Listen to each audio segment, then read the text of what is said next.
যোগাযোগ মাধ্যমে লাইভে আসেন আর্জেন্টিনার মাঝ মাঠের এই প্রাণভোমরা। আর লাইভে এসে অঝরে কাঁদতে কাঁদতে রেফারিকে নিয়ে এমন কিছু বিস্ফোরক ও হৃদয় বিদারক কথা তিনি বলেছেন, যা শুনে আজ চোখের পানি ধরে রাখতে পারছে না কেউই। বিস্তারিত শুনলে আপনিও রীতিমতো স্তব্ধ হয়ে যাবেন। নিউ জার্সির মেটলাইফ স্টেডিয়ামে অনুষ্ঠিত এই মেগা ফাইনালটি নির্ধারিত 90 মিনিট পর্যন্ত গোলশূন্য ড্র ছিল। মাঠের লড়াইয়ে স্পেন ও আর্জেন্টিনা একে অপরকে সমানে সমানে টক্কর দিচ্ছিল। বিশ্বজুড়ে শত শত কোটি মানুষের চোখ ছিল টিভির পর্দায়। সবারই একটাই প্রশ্ন ছিল, মেসি কি পারবেন তার শেষ বিশ্বকাপে শিরোপা উঁচিয়ে ধরতে? প্রথমার্ধ থেকেই রেফারি যেন এক অদৃশ্য পক্ষপাতিত্বের খেলায় মেতে উঠেছিলেন। স্পেনের খেলোয়াড়রা করা অনেক বড় বড় ফাউল রেফারি অত্যন্ত সুকৌশলে এড়িয়ে গেছেন। কিন্তু ম্যাচের বয়স যখন 93 মিনিট, ঠিক তখনই ঘটে সেই চরম বিতর্কিত ঘটনা। একটি সাধারণ বল দখলের লড়াইয়ে এনজো ফার্নান্ডেজকে সরাসরি লাল কার্ড দেখিয়ে মাঠ থেকে বের করে দেন রেফারি। কোনো VAR চেক করার ন্যূনতম প্রয়োজন মনে করেননি তিনি। কোচ লিওনেল স্কালোনি টাচ লাইনে দাঁড়িয়ে রেফারির এই সিদ্ধান্তের তীব্র প্রতিবাদ জানান।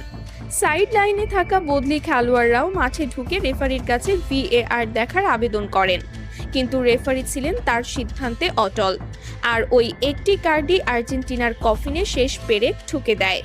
অতিরিক্ত সময়ে 10 জন খেলোয়াড় নিয়ে স্পেনের মতো একটি পজেশন ভিত্তিক দলের অবিরাম আক্রমণ সামলানো আর্জেন্টিনার ক্লান্ত খেলোয়াড়দের জন্য রীতিমতো অসম্ভব হয়ে দাঁড়ায়।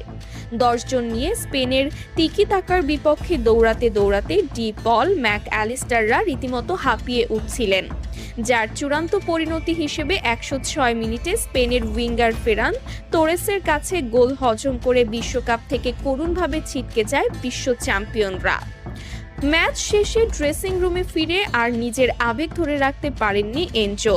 ইনস্টাগ্রাম লাইভে এসে অঝরে কাঁদতে কাঁদতে তিনি সরাসরি রেফারির দিকে আঙুল তোলেন। অত্যন্ত আক্ষেপ আর ক্ষুব্ধ কণ্ঠে এনজো বলেন, আমি আপনাদের সবার কাছে, পুরো আর্জেন্টিনার কোটি কোটি মানুষের কাছে হাত জোর করে ক্ষমা চাইছি, কিন্তু বিশ্বাস করুন আমি কোনো ফাউল করিনি। আমি শুধু বলের দিকে ফোকাস করেছিলাম। প্রতিপক্ষের খেলোয়াড় নিজেই আমার গায়ের ওপর এসে পড়েছিল এবং রেফারিকে বিভ্রান্ত করার জন্য নাটক করেছিল। ওটা কোনোভাবেই লাল কার্ড দেওয়ার মতো অপরাধ ছিল না, বড়জোর একটা সাধারণ ফাউল বা হলুদ কার্ড হতে পারত। কিন্তু রেফারি যেন পকেটে লাল কার্ড নিয়েই মাঠে নেমেছিলেন। তিনি আমাদের সাথে চরম দুর্নীতি করেছেন। তিনি চাইছিলেন না আমরা আবারও চ্যাম্পিয়ন হই। কান্নাজড়িত কণ্ঠে এনজো আরও বলেন, আমাকে লাল কার্ড দেওয়ার পর 10